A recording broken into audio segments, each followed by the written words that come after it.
शांति 26/8/2022 की मुरली है।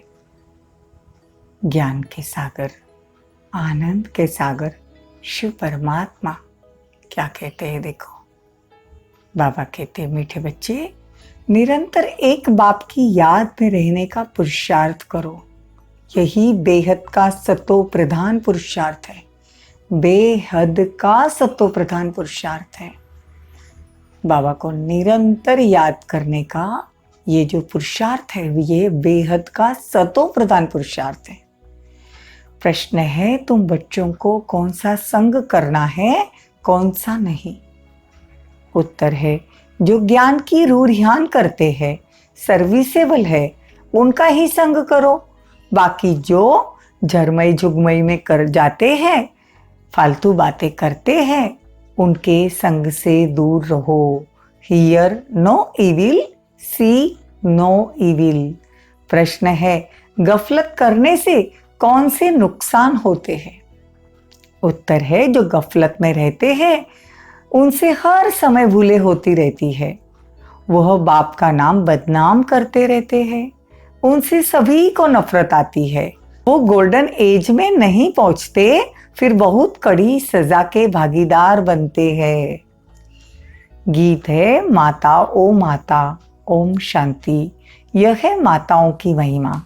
तुम सब माताएं हो। भारत माता शक्ति अवतार ऐसा कहा जाता है ना, क्योंकि अवतार एक का ही गाया है। वह विश्व को पावन बनाने के लिए अवतार लेते हैं। शिव बाबा विश्व को पावन बनाने के लिए अवतार लेते हैं। अभी तुम बच्चों की बुद्धि में है कि परमपिता परमात्मा हमको पतित से पावन बनाए अपने साथ ले जाते हैं। ब्रह्मा के तन में परमात्मा आते हैं। ये जो दिलवाड़ा मंदिर है, ये पूरा यादगार है। जो भक्ति मार्ग की यादगार है, वह यादगार होते ही है संगम के। कितनी बड़ी बात बाबा बताते हैं। माउंट आबू में दिलवाड़ा मंदिर है, गुरु शिखर है, तो बाबा कहते ये सब यहाँ का यादगार है। तुम ब्राह्मण ही सुदर्शन चक्रधारी बनते हो। ज्ञान देने वाला तो एक बाप है, जिसकी निशानी दिलवाड़ा मंदिर में है। और फिर अचलगढ़ और गुरु शिखर, तुमको मालूम है शिखर चोटी को कहा जाता है। पहाड़ी पर शिव बाबा का मंदिर है, जिसके लिए कहा जाता है, ज्ञान अंजन सद्गुरु दिया, अज्ञान अंधेर विनाश। ज्ञान का सागर हुआ ना, शिव बाबा ज्ञान का सागर हुआ ना। बाबा की देखो कितनी बड़ी रुद्रमाला है। बाबा कहते रुद्रमाला तो नंबरवार है, बहुत बड़ी है, तो सबको नंबरवार रुद्रमाला में तो आना ही है। ये रुद्रमाला कितनी बड़ी है। फिर है 108 रत्न की वैजंती माला, जो विष्णु के गले में दिखाते हैं। ये जो 8 रत्न होते हैं, वो पास विथ ऑनर होते हैं। 108 की विजयी माला होती है, वैजंती माला कहा जाता है उसे। तुम्हारा यादगार कितना एक्यूरेट है दिलवाड़ा मंदिर में। नीचे तुम तपस्या करते हो, ऊपर राजाई दिखाई है। दिलवाड़ा मंदिर में नीचे सब तपस्या करते हुए दिखाया है और ऊपर में स्वर्ग दिखाया है। बाबा कहते अभी तो कयामत का समय है ना, सबको हिसाब किताब चुक्त कर जाना है। तुम चुक्त करते हो योग बल से। जितना योग में रहेंगे, विकर्म विनाश होते जाएंगे। तुम्हारी अवस्था भी अच्छी होती जाएगी। अवस्था अच्छी होती है, फिर देह अभिमान आ जाता है। महसूसता आती है कि ग्रहचारी है। मनसा में तूफान बहुत आते हैं, चढ़ने में तो टाइम लगता है। बाबा रोज समझाते रहते हैं, बच्चे पढ़ाई रोज पढ़ो, पॉइंट्स दिन प्रतिदिन बहुत मिलेगी। बाप और वर्षे को याद करो। यह नाटक पूरा होता है ना, हमको फिर से वर्षा लेना है। सतयुग में राजा रानी प्रजा सब होंगे।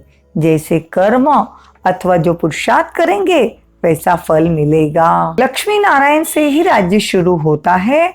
वो होता है विक्रमाजीत संवत। विकर्मों पर जीत पहनकर तुम अपना राज्य भाग्य लेते हो। तुमको सारे ज्ञान की रोशनी मिली है। बाबा कहते बहुत बच्चे गफलत करने के कारण भूल जाते हैं, अवज्ञा भी करते हैं, बेहद का बाप की निंदा कराने के निमित्त बनते हैं। बाबा कहते अपना ही नुकसान कर देते हैं। समझते हैं इनमें तो क्रोध का भूत है, इसीलिए कामी और क्रोधी से बहुत दूर रहना चाहिए, उनका संग नहीं करना चाहिए। संग उनका होना चाहिए जो ज्ञान की टिकलू टिकलू करते हैं, ऐसे नहीं जो झरमई जुगमई करते हैं, किसकी निंदा करते हैं, उनका संग हो। सिवाय ज्ञान के कोई बात नहीं सुननी चाहिए। ये बातें ही नामी ग्रामी है, दिखाते भी है। दूतियों के कारण राम सीता को वनवास हुआ। दूतीपना नुकसान कर देता है। Hear no evil, see no evil. उल्टी बातें करने वाले के संग में कभी नहीं फंसना, बहुत नुकसान कर देते हैं। बेहद के बाप से बुद्धि योग तुड़ा देते हैं। पूरा योग नहीं तो फेल हो जाएंगे, चंद्रवंशी में चले जाएंगे। बाकी ऐसे नहीं कि राम राज्य में कोई रावण सीता को चुरा के लेके गया, नहीं, ये सब गिरावट की बातें हैं। बाबा कहते हैं सारी दुनिया को तो पढ़ना नहीं है, जो कल्प पहले पढ़े थे वही पढ़ेंगे। बाप सावधान करते रहते हैं, इस पढ़ाई से तुम्हारी आत्मा को पता पड़ा है कि हम कितना ऊंच थे, अब गिरे हैं। बाप कहते पतित से पावन बन, फिर गोल्डन एज में जाना है। शिव बाबा कहते पवित्र बनेंगे तो पवित्र दुनिया का मालिक बनेंगे, नहीं तो सजाएं खाएंगे। कितना बड़ा ऑर्डिनर्स निकाला है, तुम समझते हो बराबर विनाश सामने खड़ा है। इसीलिए सबको मजबूत होना चाहिए। किस्म किस्म के पॉइंट्स बाबा सुनाते हैं। बाबा कहते अगर सुनेंगे नहीं तो माला में कैसे आएंगे। माला में नंबरवार आने से बाप से पूरा वर्षा लेना चाहिए। अच्छे स्टूडेंट अच्छी तरह पढ़ाई में लग जाते हैं। बाबा सेंटर का रजिस्टर भी मांगते हैं। बाबा सबको खबरदार भी करते हैं, पढ़ना जरूर है। कोई में कोई आदत होती है, बाबा कहते हैं इसमें कोई कारण दे नहीं सकते। टाइम तो बच्चों को बहुत है, 8 घंटा गवर्नमेंट की सर्विस करे फिर भी बहुत टाइम है। सारे दिन में हम बाबा की सर्विस में कितना समय रहा, बाबा की याद कितना समय की। कोई बच्चों का तो बाबा चार्ट देखते हैं, तो देखो बाबा कहते बच्चों ने तो रोज चार्ट देना चाहिए। कोई बच्चे गफलत कर देते हैं, तो बाबा कहते बच्चों ने रोज चार्ट लिखना चाहिए, परंतु वो चार्ट जब सदैव लिखे तो बराबर, ऐसे नहीं कि बाबा एक एक को बैठ देखे। ये तो सेंटर की ब्राह्मणियों का काम है।